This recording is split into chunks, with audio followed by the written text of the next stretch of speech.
We're here to talk about our paper in Implementation Science Communications.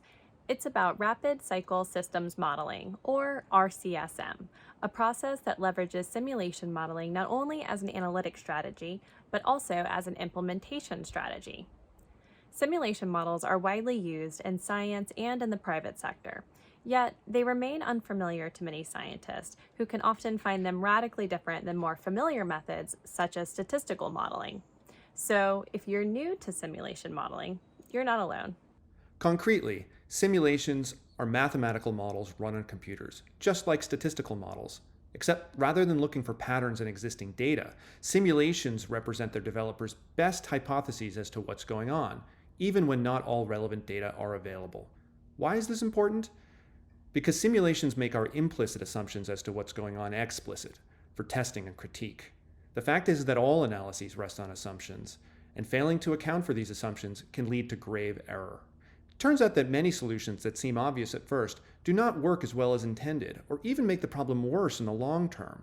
Examples are common. Just consider the contribution of historic fire suppression efforts to larger, more intense forest fires, or the effect of widespread use of antibiotics on the rapid evolution of resistant bacteria.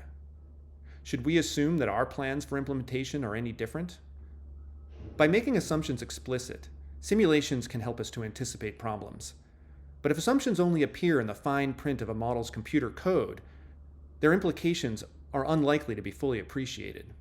Assumptions must be interrogated by a range of stakeholders, not just simulation modelers. RCSM expands upon existing methods for engaging stakeholders or community partners in simulation modeling, similar to the long-standing tradition of group model building and system dynamics. But RCSM is specifically intended as an implementation strategy. Therefore, RCSM emphasizes rapid cycles of simple model building to fit within short policy windows. RCSM can also leverage any type of simulation modeling that may be useful. Further, RCSM draws upon theories of cultural exchange and situated knowledge to inform dialogue. To demonstrate the relevance of rapid cycle systems modeling, we piloted RCSM's three-step process with state-level policymakers who are working to implement trauma-informed screening. In the first step, 31 key informants prioritized key questions that arose as they sought to implement trauma-informed screening. Our results of this analysis indicated the range of decisions that were required to implement trauma-informed screening and ensure better care. In the second step, we then refined a simulation model to be responsive to those key questions, using a simulation model of the clinical pathway from screening all the way to services.